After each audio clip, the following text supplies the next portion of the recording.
이 부분은요. 실용문의 작성에 대한 건데 시험이 객관식이잖아요. 그러니까 여러분들한테 글을 쓰라고 할 수가 있어 없어? 없잖아. 서술형 테스트를 못 보잖아요. 그러니까 이러는 거죠. 글을 주고 여기저기 일부러 틀리게 만들어 놓고 얘를 고치겠다. 잘 고쳤냐. 그런 다음에 고친 후 버전을 보여줘. 이런 식이랑 그리고 틀린 부분을 하나 심어놓고 찾게 하거나 요런 식입니다. 그러니까 내가 고칠 테니까 이상한 부분에서 삐해 이런 거죠. 자, 그래서 우리한테 검토를 시키는 거예요. 네. 자, 그래서 글쓰기 계획 단계보단 사실 맨 마지막 꼬리 부분인 고쳐쓰기가 제일 빈도가 높고요. 출제 빈도가. 그래도 이쪽도 예시평가에 없어도 나올 수 있어요. 왜? 교과서의 작문 영역에 나와요. 네. 그리고 수능, 평가원, 교육청에서 계속 내고 있고 그리고 또 KBS 한국어 능력시험 이런 데서 앞부분이 나와요. 근데 좀 보면 뭐 NCS나 그리고 또 피셋이나 그리고 또 공시에서는 마지막 단계가 많이 나오는 거죠. 그래서 앞부분도 나올 확률이 있어서 좀 볼게요. 자, 1번. 글쓰기 계획 단계에서 필수적인 건 누가 보라고 하는 것이냐. 예상 독자에게 적절한 말을 하고 있느냐. 예를 들어 예상 독자가 정부야. 정부에 그러면 뭔가 요청하겠죠. 근데 그래놓고 정부의 예상 독자가 그래놓고 국민들이 이걸 해야 된다. 이런 식으로 얘기하면 어때요? 대상자가 안 맞죠. 그래서 예상 독자에게 맞는 결론을 가지고 있느냐. 그러면 이거를 예상 독자는 맨 위에서 줬어? 결론은 맨 뒤에 나와? 그 사이 잊어버려? 예상 독자가 누군지? 그러면 내용엔 어울리면 되는 줄 아는 거죠. 정신 똑바로 차리고 가야 돼요. 문제풀이 과정 안에서.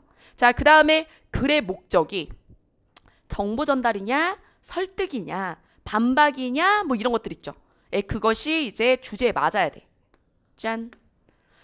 그리고 교과서적으로는 예상 독자에 맞는 글의 수준이나 자료 수준이 맞냐 이런 것도 있는데 시험으로 낼 수 있을까요? 예상 독자에게 이 자료나 이 글의 수준이 레벨이 맞냐 맞지 않느냐 너무 주관적이잖아요. 그런 거 못 내죠. 그러니까 객관식에서 낼 수 있는 건 얘인 거예요. 글쓰기 계획에서 결국에 정답 포인트로 결정적으로 낼 수 있는 건 예상 독자 이렇게 말해놓고 결론이 이거라고? 목적이 이거라고 해놓고 결론 이렇게 쓴다고? 요거밖에 없어요.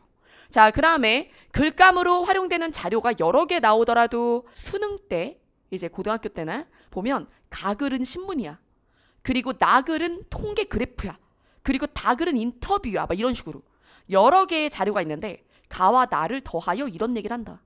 그리고 나와 다를 더해서 이런 얘기를 한다. 이런 식으로 조립시키는 경우가 있어요. 그러면 이렇게 뜯어서 보고 저렇게 뜯어서 보라고 선지가 말하니까 주로 어떻게 풀려고 들까요? 선지를 읽고 위로 올라가서 그 해당 자료를 뜯어서 보려고 해요.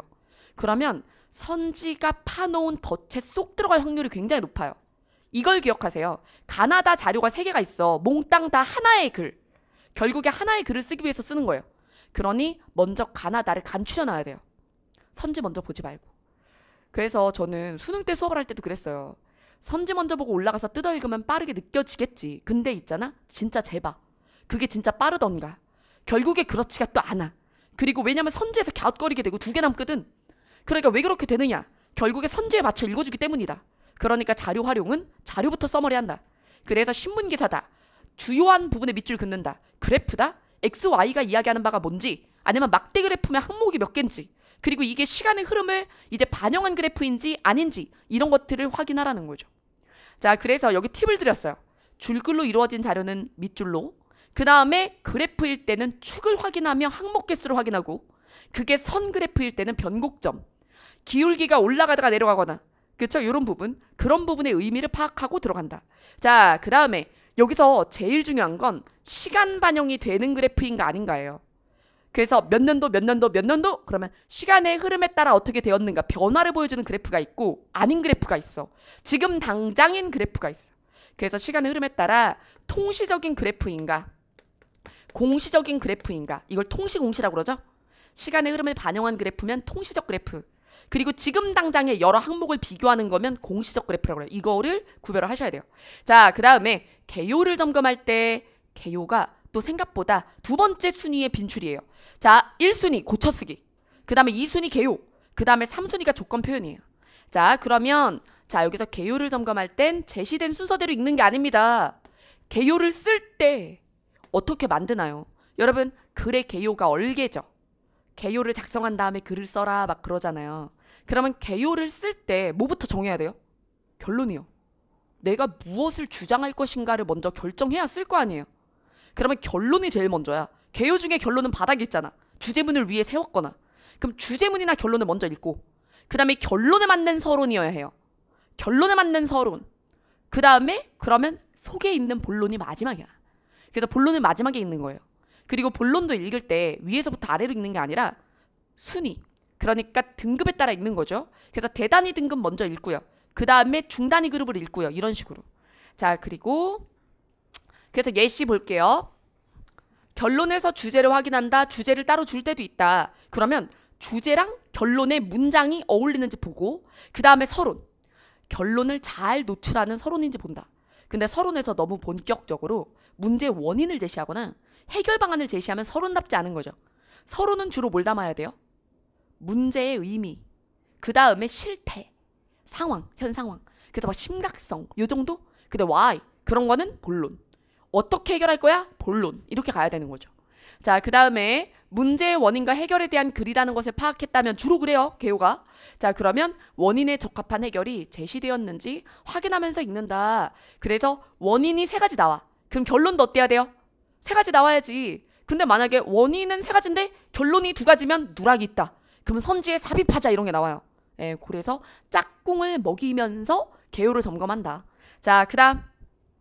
그래서 요렇게 요거 연습해봐요. 뭐부터 읽어요? 여기. 그쵸? 1. 여기 제가 아라비아 숫자 써놨죠? 그래서 결론부터 읽는다. 그 다음에 이것에 무엇이 맞는지. 서론. 2. 서론이 2번. 그 다음에 본론이 3번인데 읽을 때 원인, 해결 한 다음에 보니까 얘는 내부와 외부로 나눠놨죠. 근데 얘는 어떻게 했어? 안 나눴지.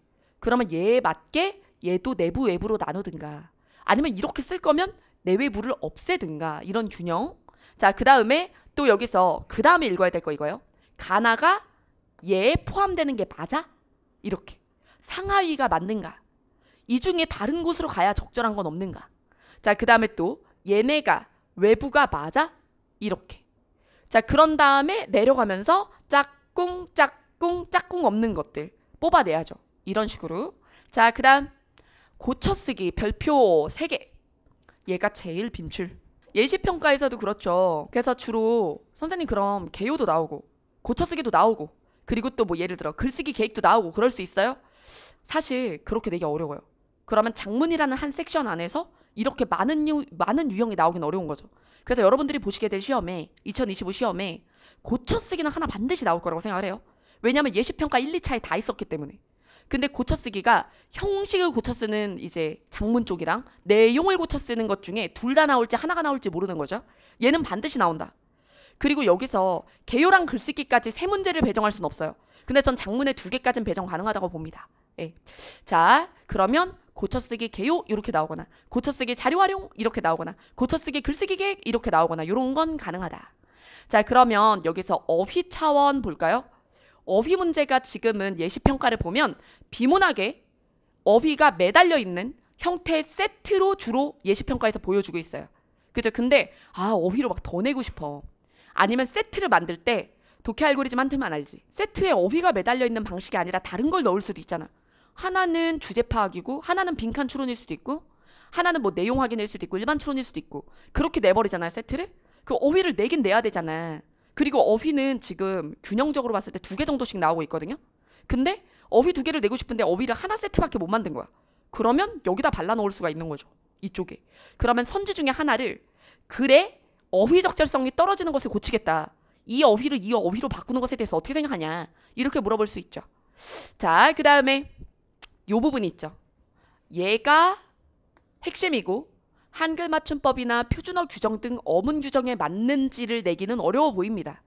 예전엔 이것도 매우 중요했죠. 예, 그랬는데 이 부분이 안 나온다라고 제가 얘기하는 건 아니지만 이제 암기형을 지향하겠다라고 얘기하면서 예시로 한글 맞춤법이라고 썼기 때문에 어휘는 문해를 위해서 어쩔 수 없지만 일부러 틀린 꼴의 단어를 보여줘서 그 꼴을 고쳐라 라고 얘기를 하는 건 좀 모순적이죠. 공문에 낸 거에 비해서. 예, 그쵸. 자, 그래서 이 한글 맞춤법이나 표준어 규정들에 대해서는 여러분들이 너무 따로 공부를 더 해야 된다거나 그런 것보단 차라리 학이랑 법을 더 하셔라. 다른 과목에 더 시간을 쓰셔라.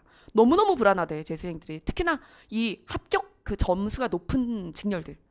막 그 직렬들은 선생님 국어는 진짜 100이어야 돼요. 그러면 나올지도 모르면 다 얘기해 주세요.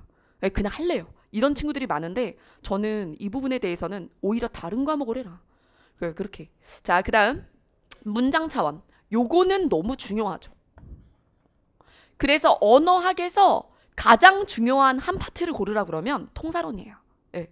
자, 그다음에 여기서 문단 차원, 통일성을 지켰는지, 그리고 유기성이 높은지. 그래서 여러분 여기 유기성이 높은지 있죠. 요게 이번 예시평가 보면 굉장히 주목도가 높은 부분이에요.